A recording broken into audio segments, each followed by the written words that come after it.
my first year, guys, and I have a lot of advice to give you how I went through it and everything like that. So let's begin. We're discussing about anatomy. It is one of the most difficult yet important subjects of first year, and not only first year, it is used throughout our medical life, that is all our lives. So the first question is how to study anatomy, and I have received this a lot, and I just want to say that I don't want you to get scared about this. You will do it. I know it is hard, I know it's time taking and याद नहीं होता है, but I know you will do it. तो सबसे पहले हम लोग जो चीज़ है, एक चीज़ that will be the diagrams. If you want to remember any origin insertion, what I personally did was look at the diagram, look at the labeling. यहाँ पे ट्रेपीजियस है, मैं उसको कैसे याद करूँगी ओरिजिन कहाँ से हो रही है, ये देख कर नहीं कि उसके टेबल में क्या लिखा है.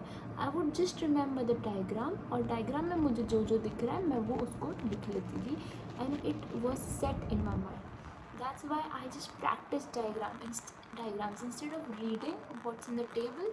I think you should read the table, जिससे आपको समझ में आए कि जैसे middle border and everything like that. तो आपको डायग्राम मेन है, and practice that diagram every day, every hour. I would say it's never enough.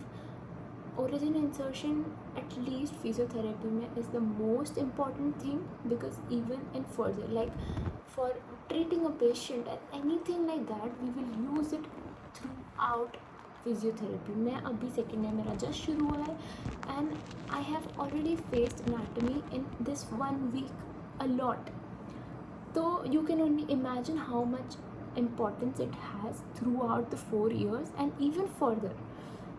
अगर आप कोई कोर्सेज करते हैं like needling and anything like that, all I've heard, I have not done them yet, but all I've heard कि अगर अपन को muscles के नाम ही नहीं पता हो तो हम लोग नहीं कर सकते हैं. इसलिए ये हम ओरिजिन इंसर्शन मसल्स का अच्छे से करेंगे. सबसे पहले आप ऐसे डायग्राम्स बनाओ, and what I did personally to make it easier for me was I made these origin insertion diagrams at one place. यहाँ पे मैं डायग्राम बनाती थी, एंड यहाँ पे मैं एक टेबल बनाती थी जो मेरे लैंग्वेज में रहती थी. Compare to the book it's way easier. For example मैं सिमिलैरिटीज़ ढूंढ लेती थी, एंड सो दैट मुझे याद रहे. एंड लाइक फॉर दिस, यहाँ पे ग्रेटिडोक्रांटस से ओरिजिन हो रहा है, यहाँ पे इंसर्शन हो रहा है. I would remember this just by the diagram. तो ओरिजिन इंसर्शन की बात यहाँ पे हो जाती है कि आप डायग्राम्स प्रैक्टिस कर रहे हो बहुत ज़्यादा. एंड नर्व सप्लाई, देखो मैं एक चीज़ बोलूँगी, जो नर्व सप्लाई रहती है वो बेसिकली काफ़ी सिंपल. अगर आप उससे देखोगे वो रीजन वाइज डिवाइडेड रहती है, या फिर अगर आप ब्रेकियल प्लेक्सस पढ़ रहे हो, लंबर प्लेक्सस पढ़ रहे हो, तो उससे आपको बहुत इजीली समझ में आ जाएगी. एंड देखो मोस्ट ऑफ द चीज़ रटने की रहती है. You have to do it either way, and करना ही पड़ेगा. तो जो नर्व्स है, जैसे मतलब ऑब्चुरेटर नर्व, तो आई मेड सा weird mnemonics in my head कि मतलब जैसे एडक्टर एंड ऑब्चुरेटर, तो और दोनों का सिमिलर है. दैट्स हाउ आई रिमेंबर कि एडक्टर, जितने भी एडक्टर वाले रीजन के मसल्स हैं, एडक्टर मैग्नस ब्रेविस जितने भी हैं, उन सब का ऑब्चुरेटर नर्व आएगी. इस टाइप की मैंने न्यूमोनिक्स मेरे मन में बनाए थे, या फिर बहुत टाइम तो वो थोड़े से सिमिलर ही होते हैं, जैसे subscapular nerve, serratus anterior nerve, something like that. तो it's most of the time very similar, and आपको प्रैक्टिस करते करते नर्व्स तो याद हो जाएगी. And action origin and insertion से याद हो जाता है, वो भी हो ही जाता है. And other things are basically brachial plexus, उसकी प्रैक्टिस अपन रोज़ करेंगे तो वो भी हो जाएगा. And if you want me to make a video on these topics और something like that, I will share you. And very important thing is ask your seniors for important markings. मेरे सीनियर्स ने जो मुझे marking दी थी, दे वर fantastic. मैंने अगर like 70% of my paper was from that, and most of it मतलब मेरी किस्मत ख़राब थी, वो बात अलग है कि जो एकदम माइन्यूट एरियाज़ होते हैं बुक के, वहाँ से क्वेश्चंस आए थे. अब द थिंग इज़ कि if you are from MPMSU, I would recommend you कि you have 3 years, invest it in your anatomy, make it strong as fuck. I am sorry for the word but make it strong as fuck. मतलब आप उसकी एक एक line पढ़ो, हर पूरी 4 जितनी books है आपकी, एक एक लाइन पढ़ोगे, I know you will score amazing.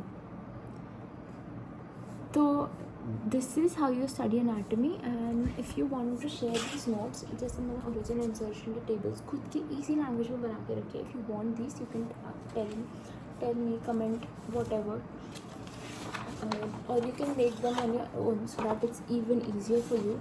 And always use red pen and green pen. Red pen for the muscle, green pen for the tendons. And yes, this is it for anatomy. Also, another thing that works out for me is imagining everything. यहाँ पे क्या है, यहाँ पे कैसे जाएगा, यहाँ पे ऐसे जाएगा, यहाँ पे मेरा cubital fossa जो है वो इधर से कौन सी नर्व है.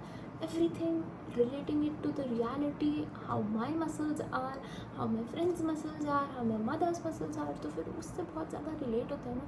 Everything gets easier. Now I will come to the part where I made my own notes.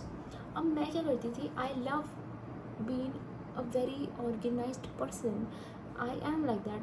I need to be very organized. तो मैंने सबसे पहले अपर लिम्ब जैसे की बात करते हैं तो वो डिवाइडेड रहता है 4 रीजन्स में. पेक्टोरल रहता है, स्कैपुलर रहता है, and then we have the arm and the forearm. तो फिर उसके अंदर क्या होता है, मैं सबसे पहले पेक्टोरल की मसल्स करूँगी, और उसके अंदर जो दूसरे टॉपिक्स है लाइक ब्रेस्ट या फिर उसके लिम्ब्स या जो भी है, I will cover that. And I wrote these things in my notes. अब जैसे मैंने थोड़े से एग्ज़ाम के मतलब मान लो 3-4 महीने पहले भी नोट्स बनाए थे. तो what I did was I use my previous year questions and important markings. मैंने उनको क्वेश्चन फॉर्म्स में लिखा and I made headings for each and every topic कि अगर ये टॉपिक मुझे एग्ज़ाम में आता है तो मैं किस हेडिंग में इसको लिखूँगी. फॉर एग्ज़ाम्पल हम लोग बात करेंगे ब्रेकियल प्लेक्सिस की.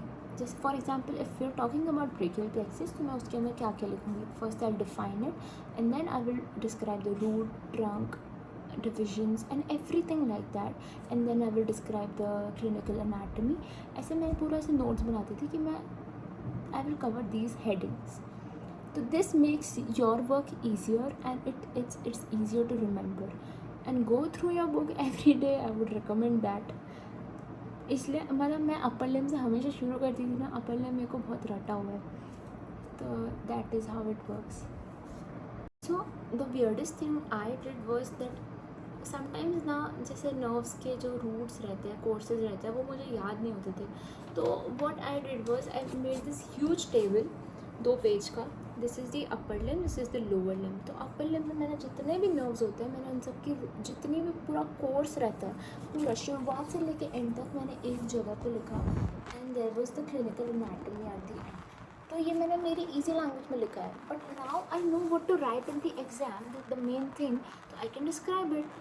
रूट वैल्यू लिख दी, कोर्स लिख दिया, ब्रांचेस लिख दी, क्लिनिकल एनाटॉमी लिख दी, इतने शॉर्ट में like making a table like this. तो फिर वो क्विक भी होता है पढ़ने के लिए and everything is clear and it even helps you during the exam. I was panicking a lot. तो मतलब उसका तो जो सोल्यूशन है वो मेरे पास भी नहीं है, because I am the worst at handling anxiety. Exam के टाइम पे मुझसे हैंडल नहीं होती है. But I hope everything goes well for you. And if you want my notes please comment. I will try to like make better notes, क्योंकि मेरे notes I feel like they are not good enough. But if you still want them I can like try a little bit to make a PDF of something like that. If it's that fascinating, please do let me know. Thank you.